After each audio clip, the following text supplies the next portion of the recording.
Di sebuah desa kecil yang terletak di tengah hutan, hidup seorang pemuda bernama Rudy. Rudy dikenal sebagai sosok yang sederhana, namun belakangan ini ia mulai merasa ada yang aneh. Penduduk desa seringkali membicarakan tentang sebuah ritual gelap yang dilakukan oleh beberapa orang demi kekayaan instan, pesugihan kera. Ritual ini dipercaya dapat memberikan kemakmuran, tapi dengan harga yang sangat tinggi. Rudy, yang sedang dalam kesulitan finansial, mulai mendengar bisikan-bisikan tentang cara tersebut dari teman-temannya. Walaupun awalnya ragu, keinginannya untuk keluar dari kemiskinan mengalahkan rasa takutnya. Suatu malam, ia pergi ke hutan, tempat di mana ritual tersebut konon dilaksanakan. Begitu memasuki hutan, suasana berubah mencekam. Suara ranting yang patah dan hembusan angin yang aneh membuat Rudy semakin gugup. Di kejauhan, ia melihat sebuah cahaya redup. Rudy mengikuti cahaya itu dan tiba di sebuah tempat terbuka, di mana sekumpulan orang tengah berdiri mengelilingi sebuah api besar.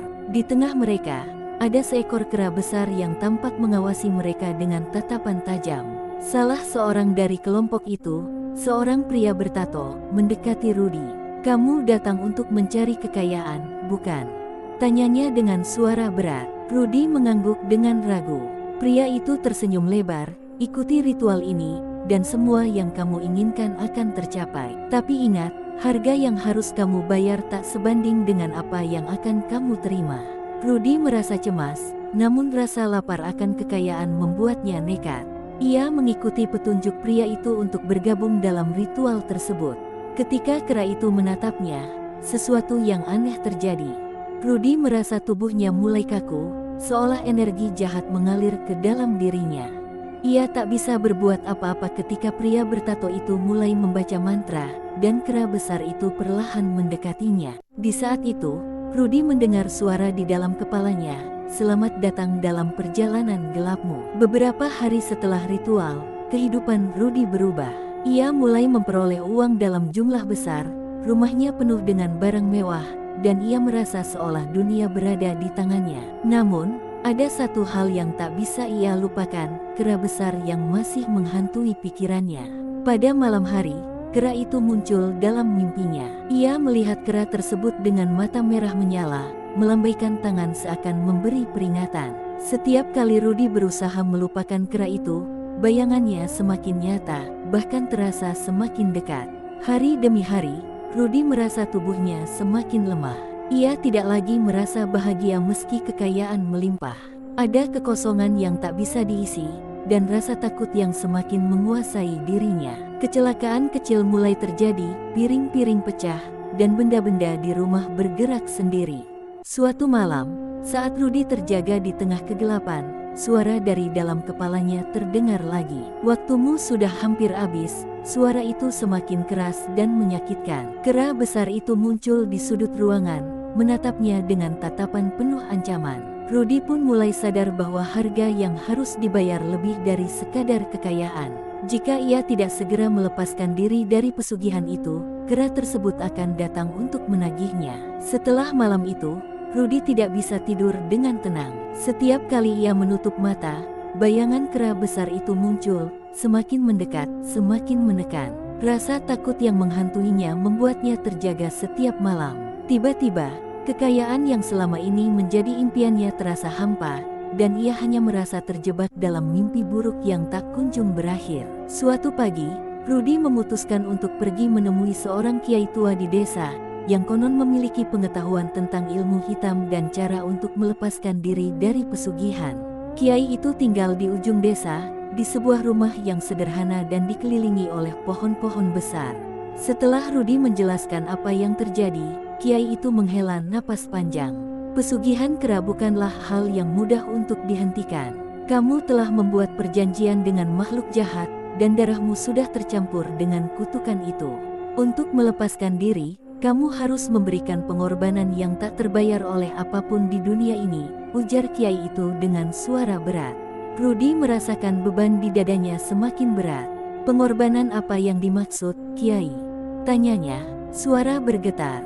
Kiai itu menatapnya tajam. "Kamu harus kembali ke tempat pertama kali kamu melakukan ritual itu. Di sana, Kamu harus menghadap makhluk itu dan mengakhiri perjanjian dengan darah. Tetapi, ingat, jika kamu gagal, kamu akan kehilangan jiwa dan ragamu untuk selamanya. Tanpa banyak berpikir, Rudy memutuskan untuk melakukan apapun yang diperlukan. Ia tahu satu-satunya cara untuk menghentikan teror ini adalah dengan mengakhiri perjanjian yang telah dibuat. Rudy kembali ke hutan malam itu, membawa perasaan takut yang luar biasa. Setiap langkah yang ia ambil seolah diikuti oleh suara kera yang gemuruh. Saat ia tiba di tempat itu, di mana api ritual pernah menyala, semuanya tampak gelap dan sunyi. Tak ada cahaya, tak ada suara, hanya angin yang berdesir melalui pepohonan. Tiba-tiba, kera itu muncul. Kali ini, bukan hanya bayangannya, tetapi sosoknya yang nyata, lebih besar dan lebih mengerikan daripada sebelumnya. Matanya yang merah menyala menatap Rudy dengan tajam, dan suasana di sekitarnya terasa semakin dingin dan menekan. "Kenapa kamu kembali?" Suara kera itu terdengar dalam kepalanya, serupa desisan angin. Rudy menelan ludah, berusaha menenangkan dirinya. "Aku datang untuk mengakhiri ini. Aku tidak ingin kekayaan ini jika aku harus membayar dengan jiwa dan ketenanganku." Kera itu tertawa, suara tawa yang mengerikan. "Kamu telah memilih, Rudy. Tidak ada jalan kembali. Kekayaan yang kamu miliki adalah milikku, dan aku akan menagihnya." Rudy merasa tubuhnya gemetar. Dalam sekejap, kera itu mendekat, dan Rudy bisa merasakan hawa dingin yang mengerikan menyelimuti tubuhnya. Namun, kiai yang dia temui sebelumnya berkata bahwa darah adalah satu-satunya cara untuk mengakhiri kutukan itu. Dengan tangan yang gemetar, Rudy mengiris tangannya dengan pisau kecil yang ia bawa. Darah mengalir deras, menetes ke tanah. Kera itu berhenti, matanya menyala-nyala dengan kebingungan. "Darahmu," suara kera itu penuh amarah, "mengikatmu selamanya." Tiba-tiba, api di sekitar mereka mulai menyala dengan sendirinya, membakar semangat jahat yang ada di hutan itu. Rudy merasa tubuhnya mulai lemas, dan tubuh kera itu perlahan memudar, seolah terhisap oleh api tersebut. Namun, dalam sekejap, kera itu menatapnya terakhir kali, dengan tatapan yang penuh amarah dan peringatan. Rudy bangun keesokan harinya, terbaring di tanah yang basah oleh darahnya sendiri. Suasana di sekitar hutan terasa sunyi, dan tidak ada tanda-tanda makhluk itu lagi. Semua yang ia lakukan untuk membebaskan dirinya tampaknya berhasil. Namun, ada perasaan kosong yang tetap menggelayuti hatinya. Kekayaan yang dulu melimpah kini mulai menghilang. Rumahnya yang dulu penuh barang-barang mewah kembali menjadi sederhana. Namun, yang lebih buruk lagi adalah perasaan bersalah dan takut yang terus menghantui dirinya. Ia merasa bahwa meskipun ia selamat dari kutukan itu, kera yang ia temui belum benar-benar pergi. Rudy mencoba melanjutkan hidupnya, tetapi bayangan kera itu selalu muncul dalam mimpinya, mengingatkannya bahwa kutukan itu tidak akan benar-benar hilang. Sesekali, ia mendengar suara langkah kaki di belakangnya, seperti kera yang sedang mengikutinya. Dan dalam keheningan malam, ia sering mendengar suara berbisik, "Kamu tidak akan pernah bebas." Pesugihan kera memang memberi kekayaan, tetapi juga mengambil sesuatu yang jauh lebih berharga, ketenangan dan jiwa yang tak akan pernah kembali utuh. Waktu berlalu, namun ketenangan yang Rudy impikan tak kunjung datang. Setiap malam, mimpi buruk itu kembali menghantuinya. Kera itu, meski tidak terlihat lagi di dunia nyata, terus membayangi hidupnya, seolah tak pernah meninggalkannya. Rudy merasa terisolasi, terjebak dalam lingkaran ketakutan yang tiada akhir. Suatu malam, setelah beberapa bulan mencoba melupakan semua yang telah terjadi, Rudy menerima sebuah pesan dari teman lama, Denny.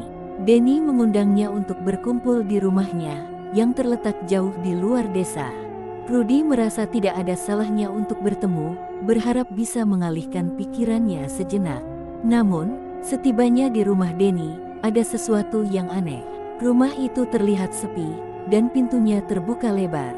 Dan Rudy memanggil. Suasana sunyi mencekam.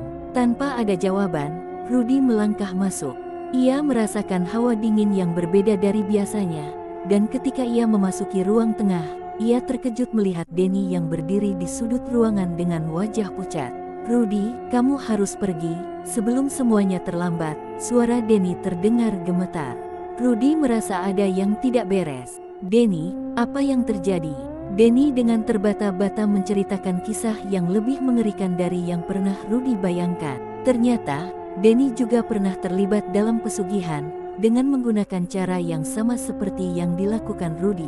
Namun, Denny memilih untuk menghentikan semuanya setelah menyaksikan perubahan yang mengerikan pada dirinya. Rudy, kamu tidak bisa lari darinya. Kera itu takkan pernah pergi. Jika kamu sudah terikat, maka tak ada jalan untuk bebas, Denny menjelaskan, tatapannya kosong. Rudy mulai merasa panik. Tapi aku sudah mencoba.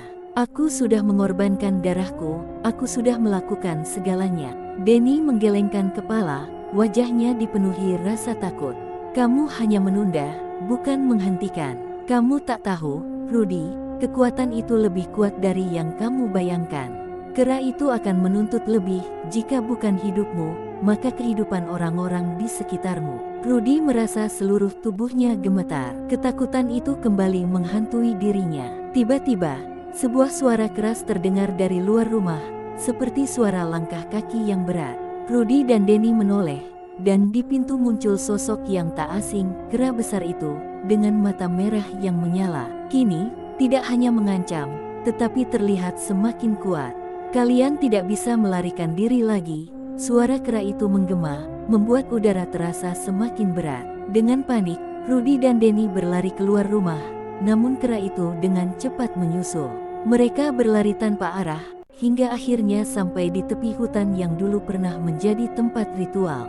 Rudy terjatuh ke tanah, lelah dan putus asa. Saat itu, ia menyadari bahwa tidak ada lagi yang bisa ia lakukan. Kera itu telah menguasai hidupnya, dan tak ada jalan keluar. Denny berdiri di sampingnya, terlihat pasrah. Maafkan aku, Rudy, merdu bisiknya.